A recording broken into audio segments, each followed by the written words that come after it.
The diplomatic shuttle landed softly on the polished black floor of the Galactic Council's main station. The doors opened with a quiet hiss, and Ambassador Catherine Lane stepped out into the bright lights of the reception hall. Behind her walked two humans in simple gray uniforms. Their names were Danny Cole and Maria Santos. They were her guards. The reception hall was enormous. The ceiling stretched so high that clouds of vapor actually formed near the top. Hundreds of alien delegates stood waiting, representing species from across the galaxy. Some had scales. Some had feathers. Some looked like nothing Catherine had ever seen before. All of them turned to watch the humans enter. High Counselor Vethrak stood at the front of the crowd. He was an insectoid creature, tall and thin, with 4 eyes that moved independently of each other. He had served on the council for 300 years and had seen thousands of diplomatic arrivals. But something about this one made him pause. He studied the two human guards carefully. They wore no armor. They carried no weapons, no guns, no blades, no energy devices of any kind. Their hands were empty and relaxed at their sides. Vethrak clicked his mandibles in confusion. This made no sense. Every species brought armed guards to the council. The Vorn brought warriors with plasma rifles. The Krethians brought soldiers encased in crystal armor. Even the peaceful Malori brought defensive drones. But these humans had brought nothing. "Ambassador Lane," Vethrak said, stepping forward to greet her. "Welcome to the Galactic Council. I am High Counselor Vethrak. I will be your guide during your stay here." Catherine smiled warmly and extended her hand in the human gesture of greeting. "Thank you, Counselor. We are honored to be here. Humanity has waited a long time for this invitation." Vethrak studied her hand for a moment, then gently touched it with one of his own limbs. He had read about human customs. "I notice your guards carry no weapons. Is this a human tradition? Some kind of symbolic gesture?" "Not exactly," Catherine said. "We simply don't believe they're necessary." A ripple of murmurs spread through the watching crowd. Several delegates exchanged looks of disbelief. The Vorn ambassador, a massive reptilian creature named Kroveth, let out a rumbling laugh. "No weapons necessary?" He growled. "On a station with 200 species, many of whom have fought wars against each other. Your confidence is amusing, human." Danny Cole looked at the Vorn ambassador calmly. He did not seem worried or offended. He simply nodded politely, as if acknowledging a comment about the weather. This seemed to annoy Kroveth even more. The Vorn were proud warriors. They respected strength and feared nothing. To see this small human show no reaction to his words felt like an insult. "Perhaps," Kroveth continued, "your species simply does not understand the dangers of the galaxy. You are new here. You have not yet learned what real threats look like." Catherine kept her diplomatic smile in place. "We appreciate your concern, Ambassador. But I assure you, humanity is quite familiar with danger. We've had plenty of practice." Vethrak decided to intervene before the conversation grew more tense. "Come, Ambassador Lane. I will show you to your quarters. The first council session begins in 3 cycles. You will want to rest and prepare." He led the human delegation through the massive halls of the station. As they walked, Catherine noticed that many aliens stepped aside to let them pass. Some did so out of courtesy. Others did so while staring at Danny and Maria with expressions of confusion or pity. "Your guards," Vethrak said quietly. "They truly carry nothing? No hidden weapons? No cybernetic enhancements?" "Nothing," Catherine confirmed. "Just their training." "Training," Vethrak repeated. The words seemed strange to him. What kind of training could possibly replace weapons? "Forgive me, Ambassador, but I must ask. Are you not afraid? There are species on this station who would kill you simply to make a political statement. The Syndicate of Silent Stars has assassins everywhere, and the Vorn delegation has been known to solve diplomatic disagreements with violence. Catherine glanced back at her guards. Danny and Maria walked in easy silence, their eyes constantly scanning the environment around them. They noticed every doorway, every shadow, every alien that came too close. But there was no tension in their bodies. "No fear, Counselor," Catherine said. "I appreciate your warning. Truly, I do. But let me ask you something. On your world, do you have predators? Dangerous animals that hunt other creatures?" Vethrak's antennae twitched. "Of course. Every world has some dangerous life forms. On Earth, our home world, we have thousands of them. Lions, tigers, bears, sharks, crocodiles, venomous snakes, poisonous spiders, and many more. Our ancestors lived among these creatures for millions of years. They survived not because they were bigger or stronger, but because they were smarter and more adaptable." "Interesting," Vethrak said, though he did not fully understand the point. Humans learned to survive by using everything around them as a tool or a weapon. A rock, a stick, a piece of bone. We learn to fight with our hands, our feet, our elbows, our knees. We learn to use an enemy's strength against them. We learned to keep fighting even when we were injured or exhausted. They arrived at the diplomatic wing. The doors to the human quarters opened, revealing comfortable rooms designed for their species. "This training you speak of," Vethrak said slowly, "it allows your guards to fight without weapons?" "It allows them to fight with anything," Catherine corrected. "Or nothing at all. A weapon can be taken away. A weapon can malfunction. A weapon can run out of power. But the skills in their minds and bodies belong to them forever." Vethrak considered this. He had lived for 3 centuries and thought he understood the galaxy. But these humans puzzled him. They seemed so confident, so calm. Either they were fools who did not understand their danger, or they knew something that the rest of the galaxy had not yet figured out. "Rest well, Ambassador," he said finally. "I will return to escort you to the council session." After he left, Catherine turned to her guards. "What do you think?" Danny shrugged. "The Vorn ambassador is going to be a problem. He doesn't like being ignored." Maria nodded in agreement. "The insectoid seems honest, though. He genuinely wants to help." "Then we'll make friends where we can," Catherine said, "and handle problems as they come. Just like always." Danny smiled slightly. Just like always. They settled into their quarters, unpacking supplies and reviewing briefing materials. Outside their door, the alien delegates of the Galactic Council continued to whisper about the strange humans who had arrived without weapons that none of them could possibly imagine what was coming. The evening reception was held in the Grand Hall of Unity. It was a beautiful space, with walls made of transparent crystal that showed the stars outside. Soft music played from hidden speakers, and servants from a dozen species moved through the crowd carrying drinks and food. Catherine Lane stood near the center of the room, speaking with delegates from several peaceful species. The Mallory ambassador, a small furry creature with kind eyes, was telling her about his planet's flower gardens. Catherine listened with genuine interest, asking questions and sharing stories about Earth's own natural wonders. Danny Cole stood 3 steps behind her, watching the room. Maria Santos had positioned herself near the main entrance, where she could see everyone who came and went. They had been trained to work as a team, covering all angles, always aware of potential threats.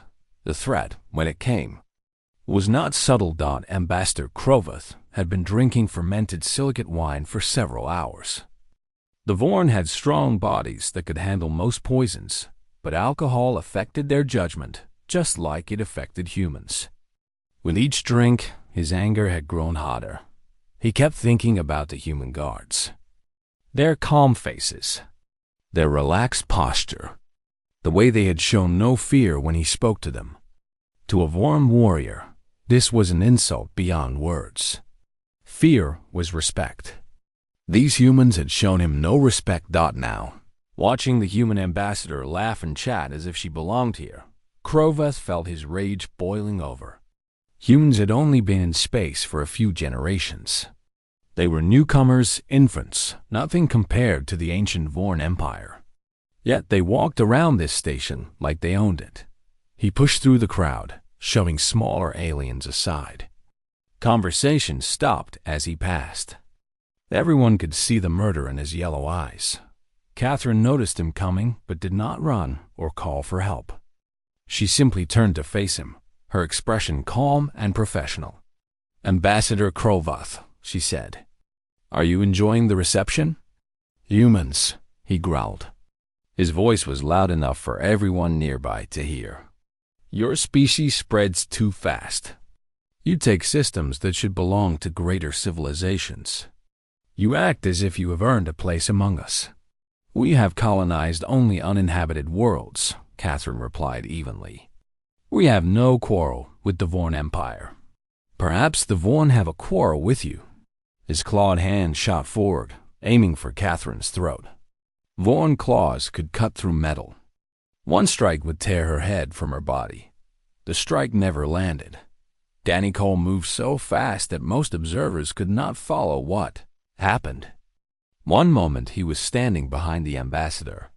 The next moment he was between her and Kroveth, his hand wrapped around the Vorn's wrist.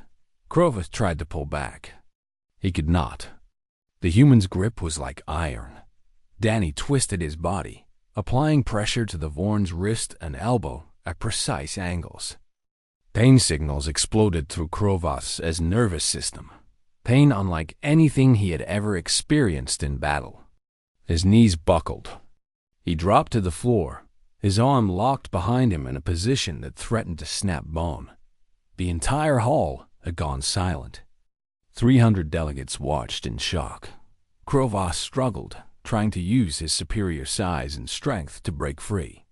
He was 7 feet tall and weighed over 400 pounds. He had killed enemies with his bare hands across a dozen worlds.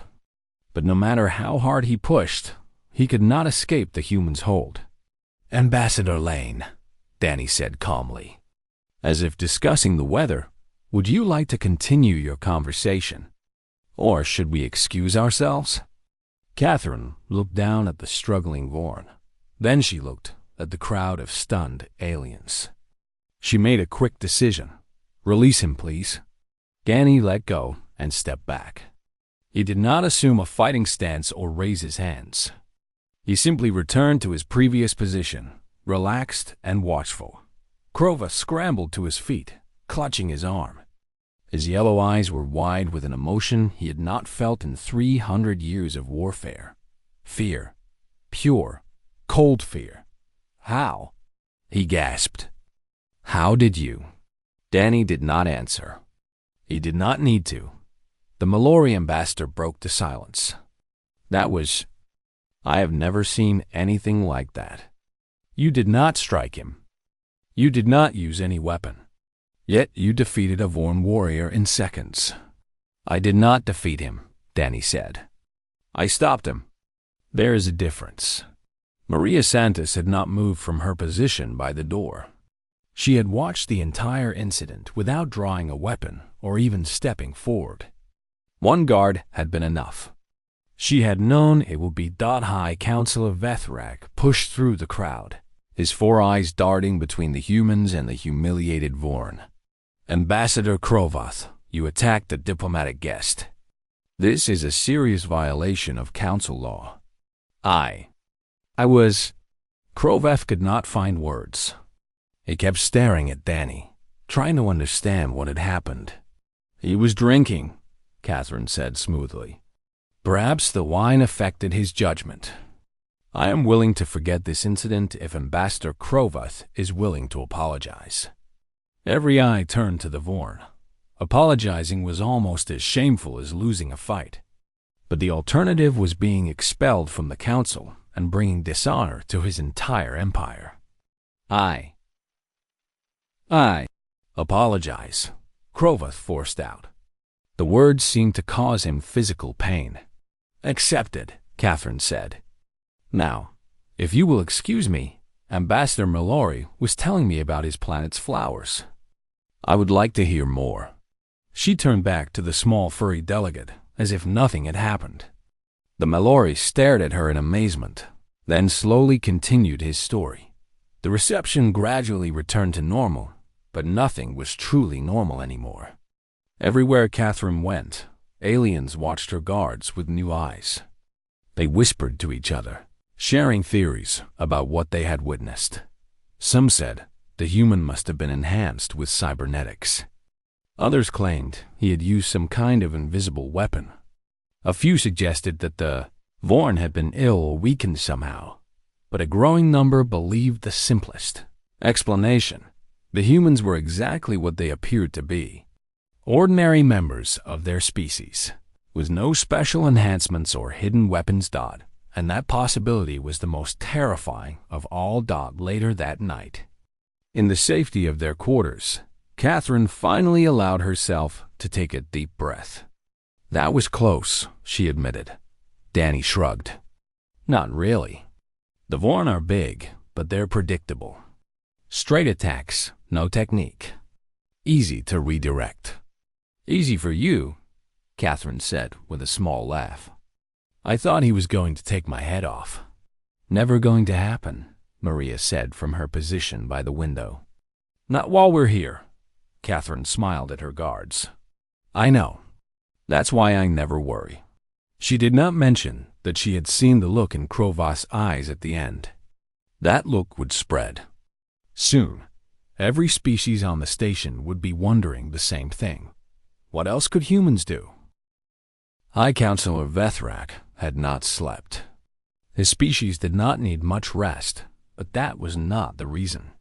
He had spent the entire night watching recordings of the incident at the reception.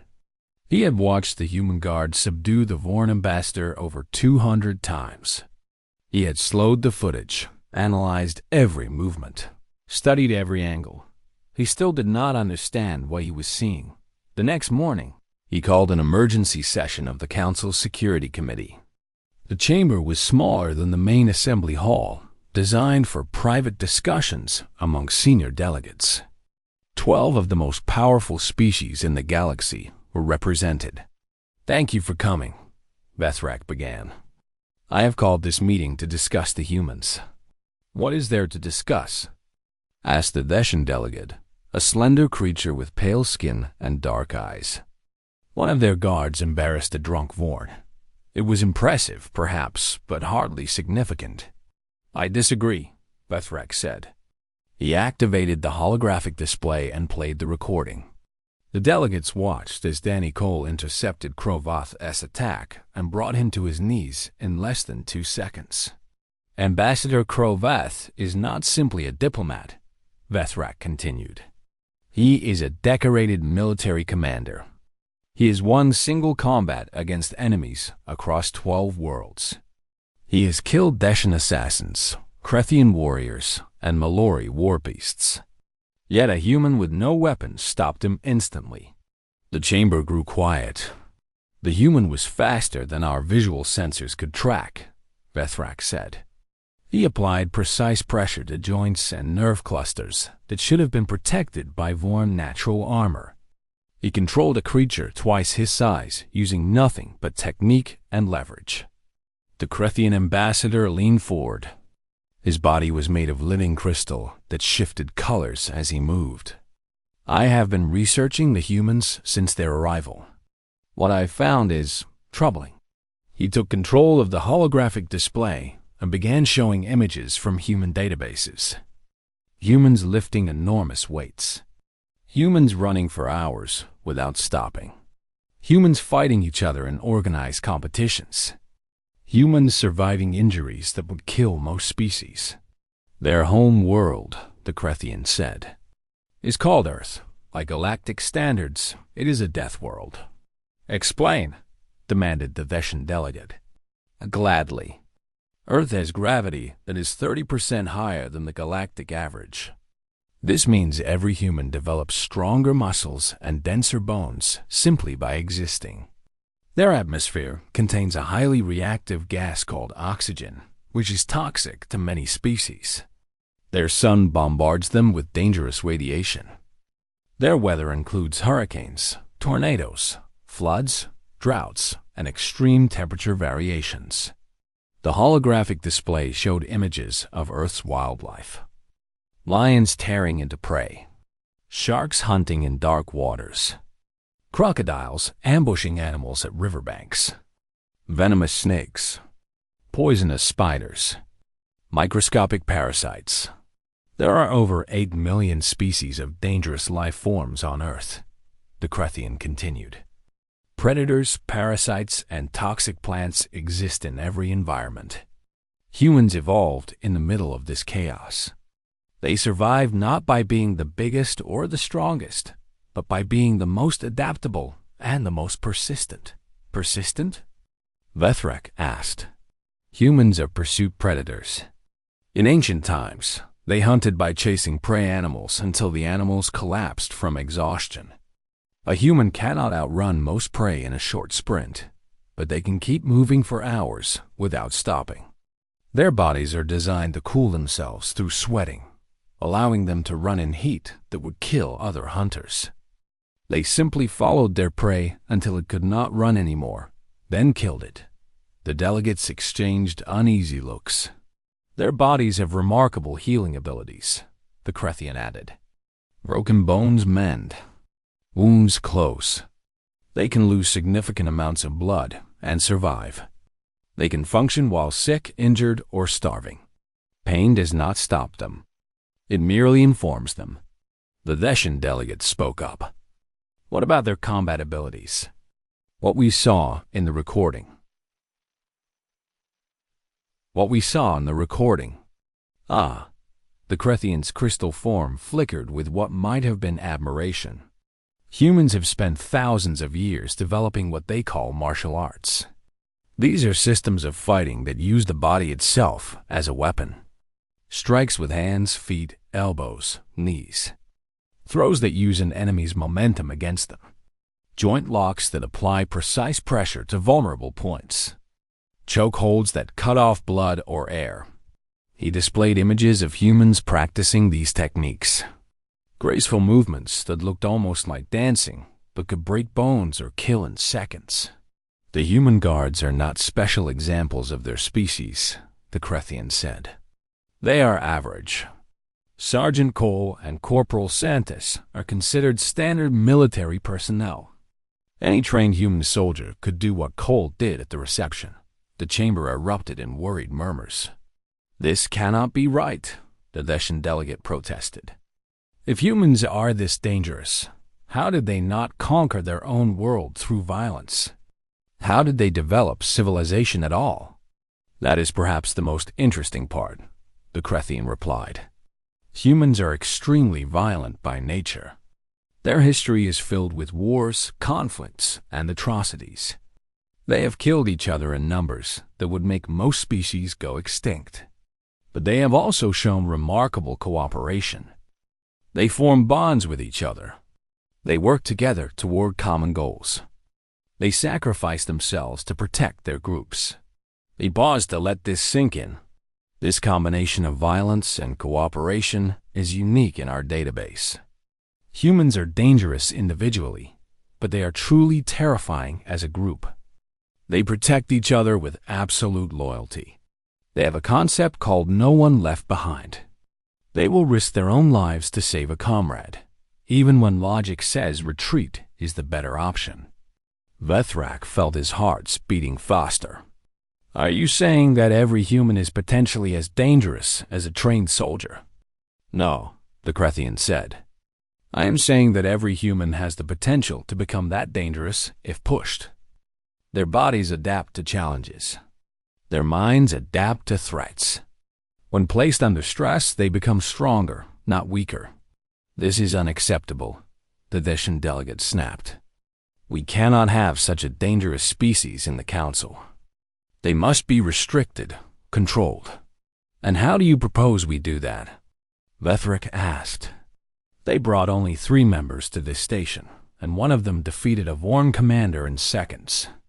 What happens when they bring more? What happens if we anger them?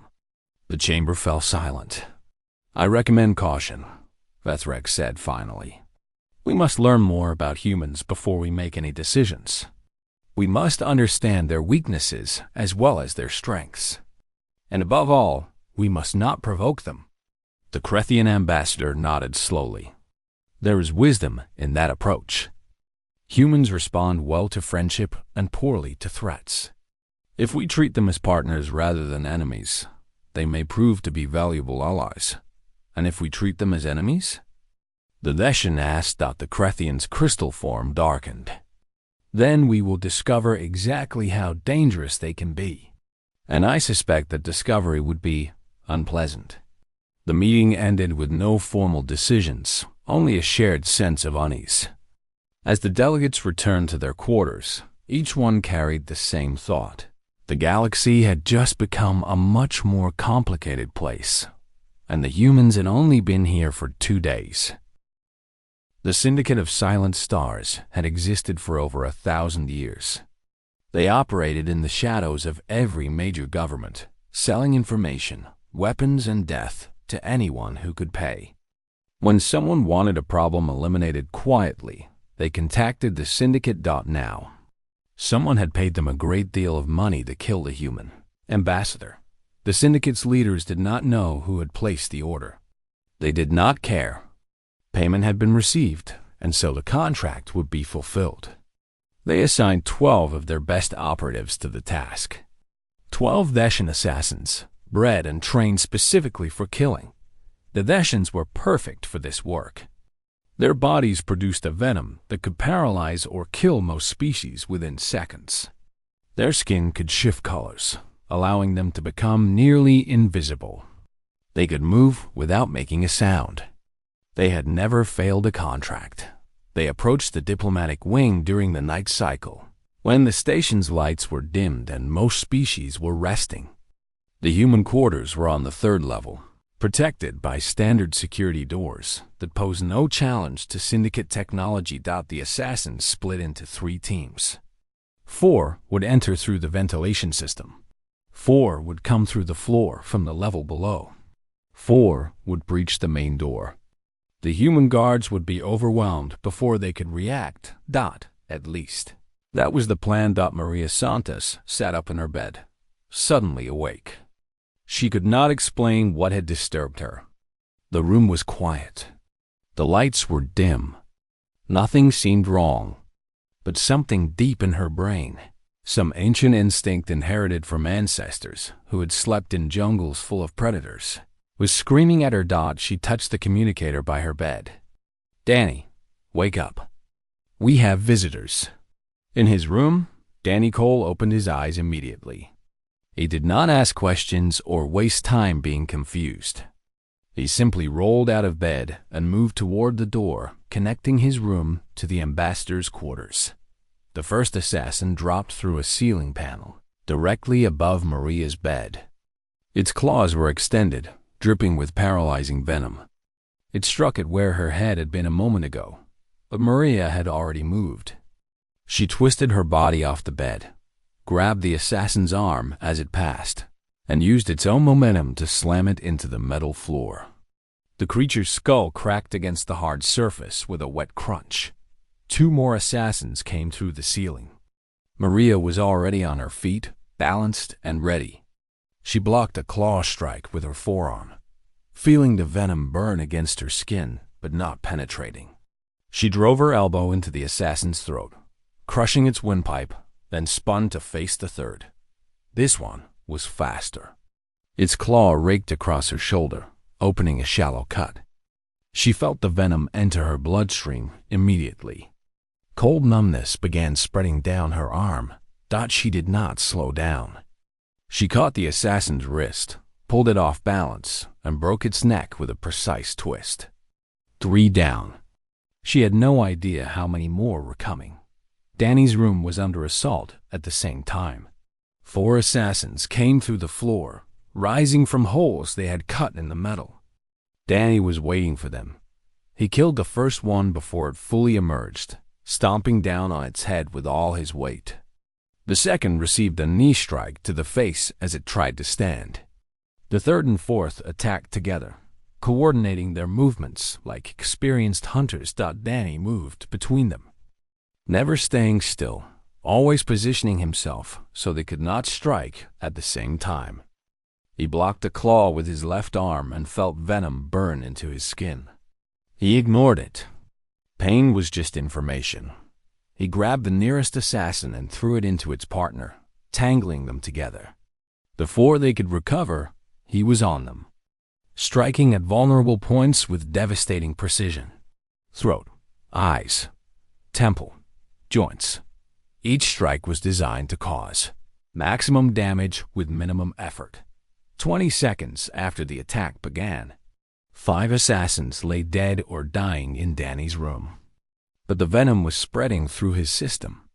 His vision was starting to blur. His movements were becoming slower. He stumbled toward the ambassador's quarters. Anyway, the remaining 4 assassins had breached the main door to Catherine Lane's room. They found her awake, standing in the corner, watching them with surprisingly calm eyes. "Gentlemen," she said, "I assume we can't talk about this." They did not answer. They simply moved toward her with deadly intent. And then Danny Cole came through the connecting door. His face was pale. Sweat covered his skin. The venom was clearly affecting him. But his eyes were still sharp, and his fists were still dangerous. Maria Santos appeared in the other doorway, bleeding from her shoulder, one arm hanging slightly numb at her side. She looked like she had already been through a war. She also looked like she was ready for more. The assassins hesitated. They had expected to find sleeping targets, not wounded warriors who refused to fall. "Last chance to walk away," Danny said. His words were slightly slurred from the venom, but his stance was solid. The assassins attacked. What followed was brutal and fast. Danny and Maria fought back to back, covering each other's weaknesses, compensating for each other's injuries. When Danny's movements became too sluggish, Maria stepped in front of him. When an assassin got past Maria's guard, Danny intercepted it. One of the creatures managed to drive its claws deep into Maria's thigh. She screamed but did not fall. Instead, she grabbed its head with both hands and twisted until something snapped. Danny took another dose of venom from a scratch across his chest. His legs started to fail. He dropped to one knee but kept fighting from the ground, catching an assassin's ankle and bringing it down to his level where he could finish it. The last assassin tried to reach Ambassador Elaine directly. It was fast and desperate. But Catherine had not survived decades of human politics by being helpless. She grabbed a metal lamp from the bedside table and swung it with all her strength. The assassin staggered. Maria, bleeding and barely able to stand, lunged forward and broke its neck with her remaining good armed dog. Then there was silence. Station security arrived 4 minutes later. They found 12 dead Russian assassins scattered across the human quarters. They found Danny Cole unconscious on the floor, his body fighting the venom with stubborn determination. They found Maria Santos sitting against a wall, her leg wound bound with a strip torn from her own shirt. Still holding a fighting stance despite her injuries, they found Ambassador Catherine Lane standing untouched in the center of the room, looking at the carnage with an expression of grim satisfaction. "The ambassador?" Maria asked weakly as the medical team entered. "Unharmed," the security chief confirmed. He was a tall creature with gray scales, and he had seen many battles in his career. But he had never seen anything like this. How did you?" There were 12 of them. Maria almost smiled. "Only 12? Danny was rushed to the medical bay. The doctors were amazed that he was still alive. The amount of Russian venom in his system should have killed him 3 times over. But his human body was fighting it, breaking it down, refusing to surrender. Maria refused treatment until she had personally verified that Catherine was safe. Only then did she allow the medics to work on her wounds. The security chief stood in the middle of the destroyed quarters, trying to make sense of what had happened. 2 guards. No weapons. Against 12 of the deadliest assassins in the galaxy. The humans had won. He made a note in his report that would eventually reach every delegate on the station. Human threat assessment must be revised. Previous estimates were severely inaccurate. Recommend maximum caution in all future interactions. It was the understatement of the century. 1 month passed after the assassination attempt. The syndicate of Silent Stars had gone quiet, their leadership reportedly terrified by what had happened to their best operatives. The Deshan government had issued formal apologies, claiming no knowledge of the attack. Ambassador Krovath of the Vorn had become strangely polite whenever he encountered the human delegation. Danny Cole had recovered fully. The medical staff still talked about his case in amazed whispers. The venom that should have killed him had been completely purged from his system in less than a week. His body had simply refused to die. Maria Santos walked with a slight limp that grew less noticeable each day. The doctor said she would be completely healed within another few weeks. She had already returned to full duty, guarding Ambassador Lane as if nothing had happened. Now, the full Galactic Council had assembled for a special session. The topic was simple but significant. The official assessment of humanity's place in galactic society. Ambassador Catherine Lane stood at the center of the chamber, her guards behind her. Around her sat representatives from over 200 species, all watching with intense curiosity. High Counselor Vethrak rose to address the assembly. Honored delegates, he began. We have spent the past month studying humanity in detail. We have reviewed their history, their biology, their culture, and their capabilities. Today, I will share our findings with the Council. The holographic display activated, showing images of Earth and its inhabitants. Humans evolved on a world that most species would consider uninhabitable. High gravity, extreme weather, dangerous predators, toxic environments. They survived not through strength alone, but through intelligence, cooperation, and sheer determination. They adapted to every challenge their planet threw at them. The display showed images from human history. Ancient hunters tracking prey across vast plains. Farmers working fields in scorching heat. Soldiers marching through frozen mountains.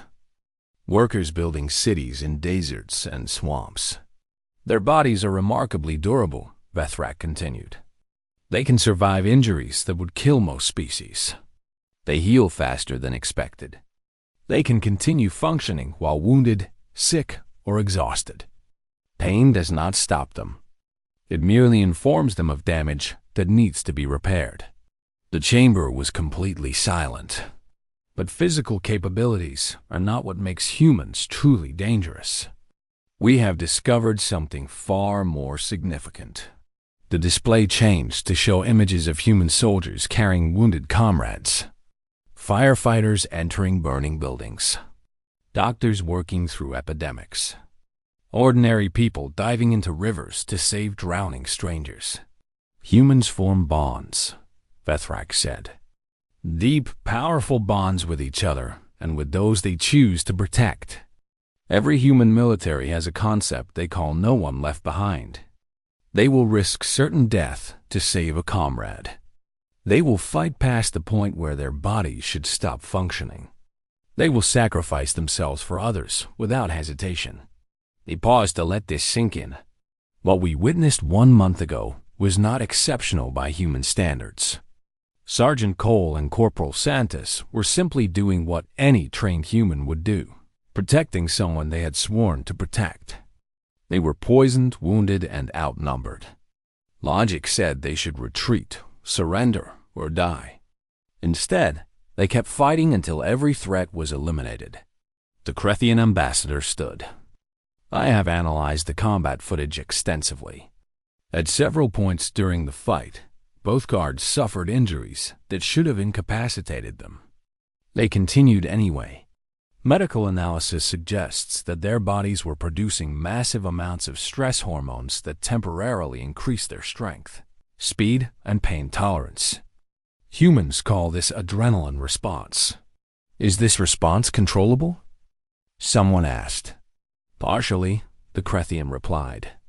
But it also activates automatically when humans perceive threats to themselves or those they care about.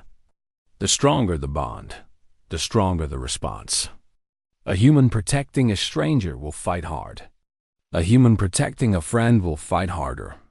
A human protecting family will fight beyond all reasonable limits. Vethrak nodded. This is the Council's worst discovery. Humans do not have fixed capabilities. Their limits are not static. When pushed, they exceed them. When protecting others, they exceed them further. They are not merely weapons. They are weapons that grow stronger under pressure. Ambassador Krovath of the Vorn stood slowly. His arm was fully healed now, but he still remembered the pain of being held helpless by a creature half his size.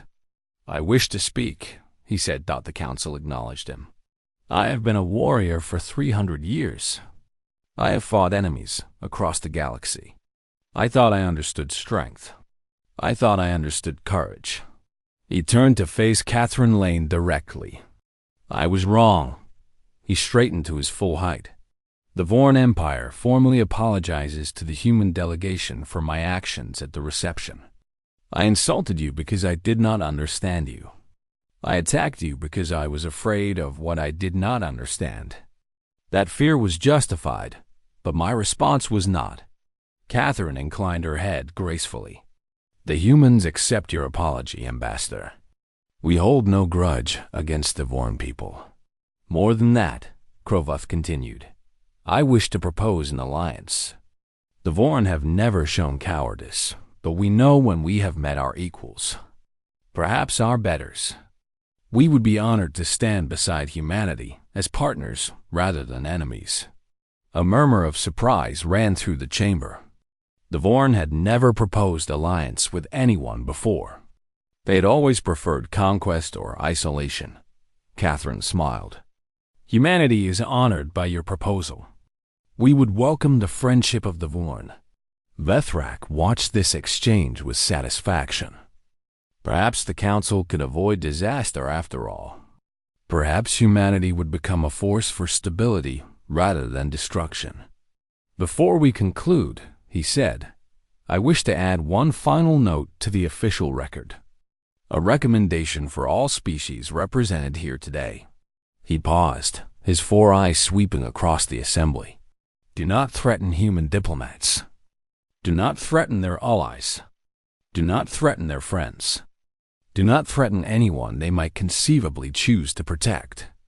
Their guards carry no weapons because they have never needed them. Humans themselves are the weapons, and they are far more dangerous than any device we could imagine. He sat down heavily. If there are no objections, this session is concluded. There were no objections, as the delegates filed out of the chamber. Catherine Lane walked beside Danny and Maria. The aliens parted to let them pass, watching the humans with a mixture of respect and nervousness. Well, Catherine said quietly, I think that went well. Danny shrugged. They finally understand. Do you think they'll remember?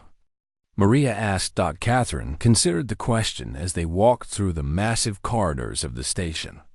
Hundreds of species surrounded them, each one now aware of what humanity could do. Some would become allies. Some would keep their distance. A few might still try to test the humans. Those few would learn the same lesson that the Deshan assassins had learned.